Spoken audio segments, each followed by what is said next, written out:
People say they want freedom to speak, freedom to live how they want, freedom to be themselves, freedom from judgment, freedom from pressure, freedom from expectations. But if you watch closely, most people don't actually want freedom. They want security.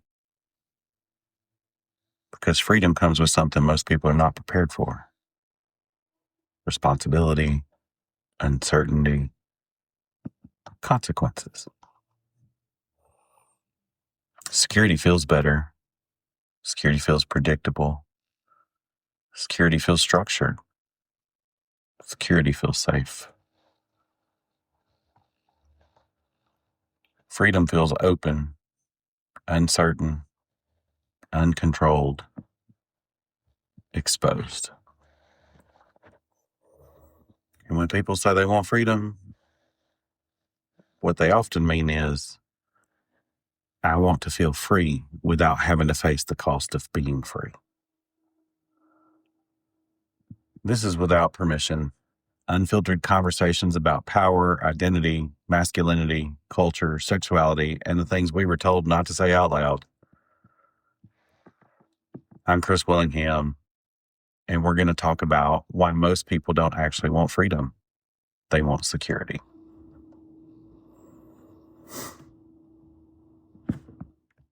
Let's define this clearly. Freedom is the ability to choose. Security is the need to feel safe in those choices. Freedom gives you options. Security limits options in exchange for predictability. Freedom expands your life. Security stabilizes it. Neither one is inherently wrong, but most people claim one while living in the other. Security feels better because it removes uncertainty. You know what to expect.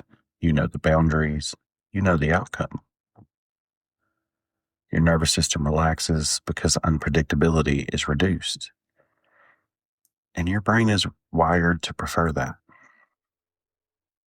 Freedom does the opposite. It introduces uncertainty. It removes structure.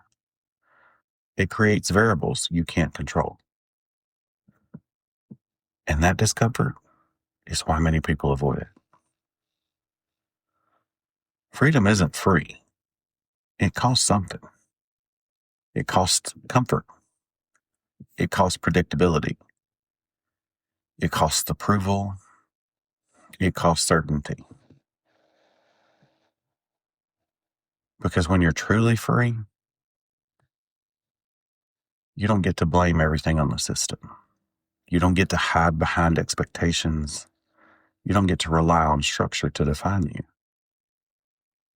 You have to define yourself. And that's where most people hesitate. Freedom and responsibility are tied together. You don't get one without the other. If you want to make your own choices, you also own the outcomes, good or bad. And that's where people pull back, because responsibility removes excuses. It removes external blame. It forces you to look at yourself honestly. Security creates dependence, not always in a negative way, but in a real way. You depend on systems, structures, expectations, approval. And over time, that dependence becomes identity. You start to define yourself by what is stable, not by what is possible.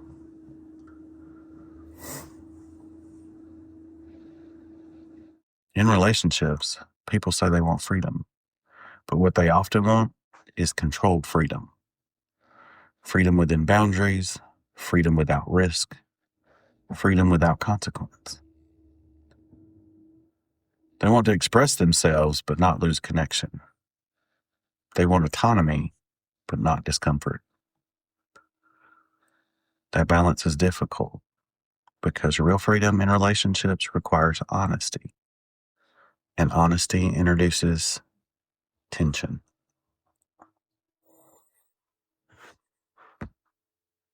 Security in relationships looks like predictability, knowing how someone will respond, knowing where you stand, knowing what to expect.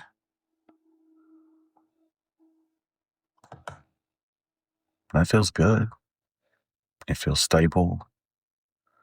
But too much security can limit growth. Because growth requires change, and change disrupts stability. Let's talk about men, because this is where it gets real. Men often say they want freedom, freedom to lead, freedom to speak, freedom to live on their terms. But freedom requires something many men avoid: emotional responsibility, clarity, discipline, ownership. Without those, freedom turns into chaos, and chaos is not power. For women, security often shows up as emotional safety, stability, consistency, reliability. And those things matter, but when security becomes priority over truth, over growth, over honesty, it creates limitation. Because real connection requires both security and freedom. So let's pause. Think about your life. Where do you want freedom but choose security? Your job, your relationships, your identity, your environment. That gap is where growth lives. Let's start with work, because this is where the conflict shows up clearly. People say they want freedom to do what they want, to build something of their own, to not answer to anyone. But what they choose is security, a paycheck, a schedule, predictability, structure. There's nothing wrong with that until they start resenting it. Because you can't choose security and then be frustrated that you don't feel free. That's the trade. Freedom gives you possibility. Security gives you stability. You don't get both at the same level. You hear people say, I'm stuck. I don't have a choice. I can't leave. But most of the time, that's not true. They could leave. They could change direction. They could take a risk. What they mean is, I don't want to lose my security. And that's honest. But it's different, because now you're choosing stability over uncertainty.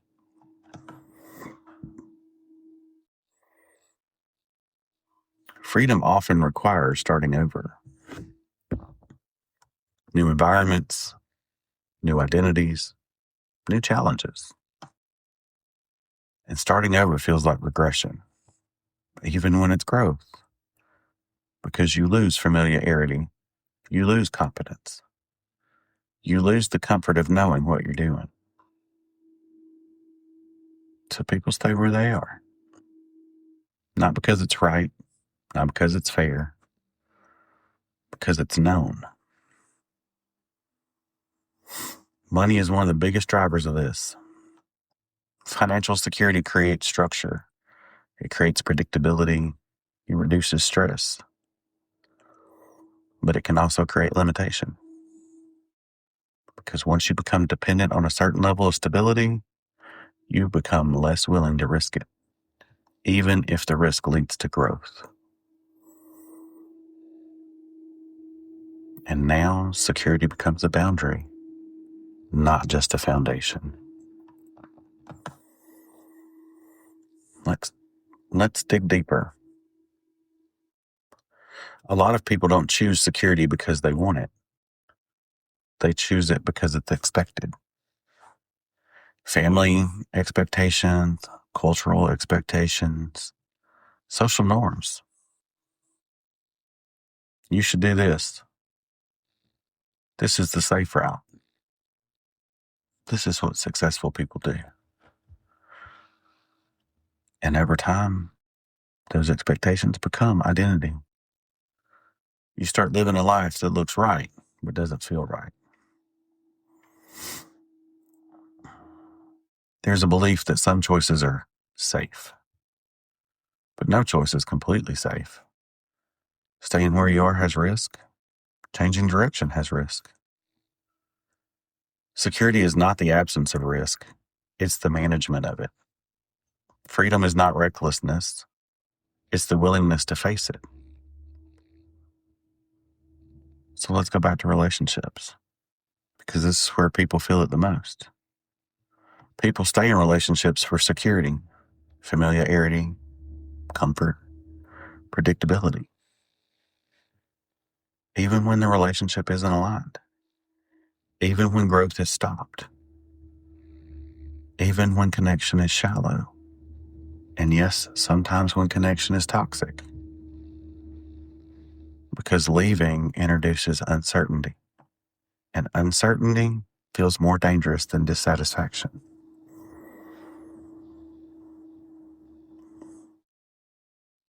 This is the core. Freedom means you're responsible for your choices, your outcomes, your directions. And that level of responsibility is heavy because there's no one else to blame, no system to point to, no structure to hide behind. Just you and your decisions. For men, this is where the shift happens. You don't become powerful by chasing freedom. You become powerful by handling responsibility. Because responsibility builds discipline, clarity, structure. And from that, freedom becomes real. Let's bring it back to you again. Where are you choosing security but calling it something else? Comfort, stability, being realistic. And what would happen if you told yourself the truth about it? Not judgment, just clarity. Let's say it plainly. Most people don't want freedom. They want the idea of freedom. They want to feel unrestricted without being exposed. They want options without consequence. They want independence without responsibility. Because real freedom requires something uncomfortable. You have to choose. And once you choose, you own what comes with it.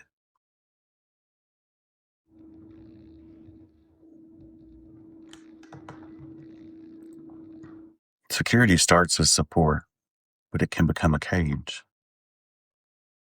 The same structure that protects you can limit you. The same stability that grounds you can hold you in place.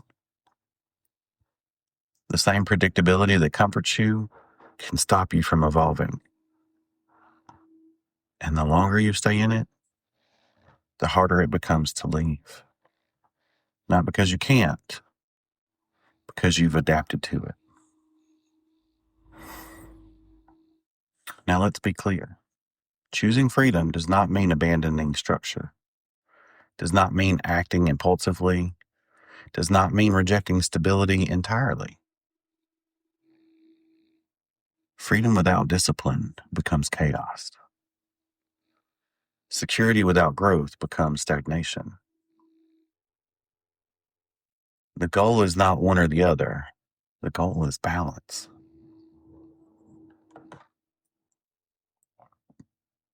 Real freedom is not loud. It's not dramatic. It's not performative.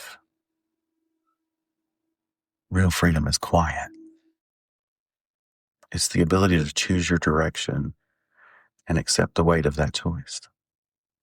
It's the ability to walk away when something no longer aligns. It's the ability to stay when something is worth building. freedom is not about avoiding responsibility. It's about carrying it.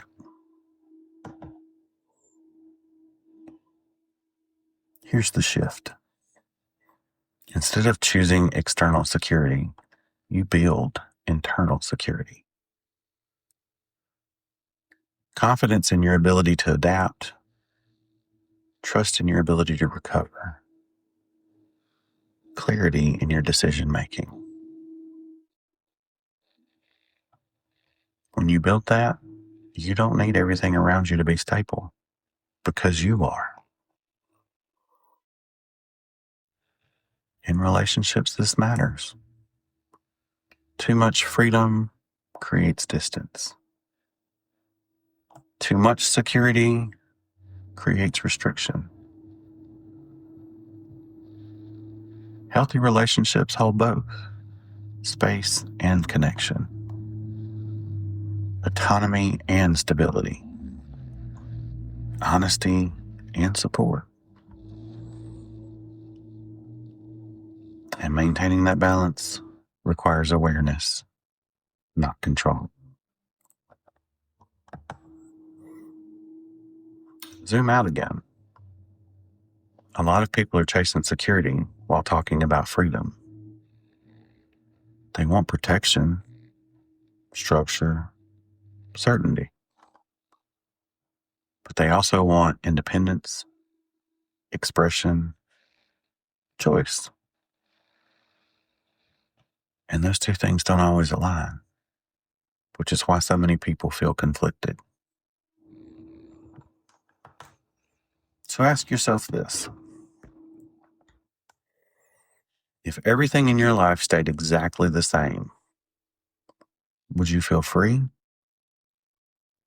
or just comfortable? Because comfort and freedom are not the same. And knowing the difference changes how you live.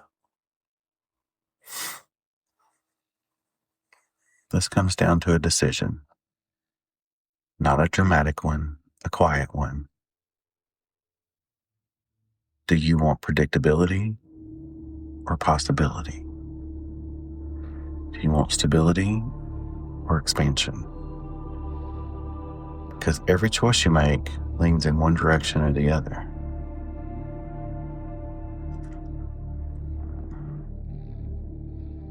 Most people say they want freedom, but what they actually want is security. Because security feels safer, more predictable, more manageable. But real freedom requires something deeper. The ability to stand in uncertainty and not collapse. The ability to make choices and own the outcome. The ability to move forward without needing everything to be guaranteed. That's freedom, not comfort, not safety, not certainty.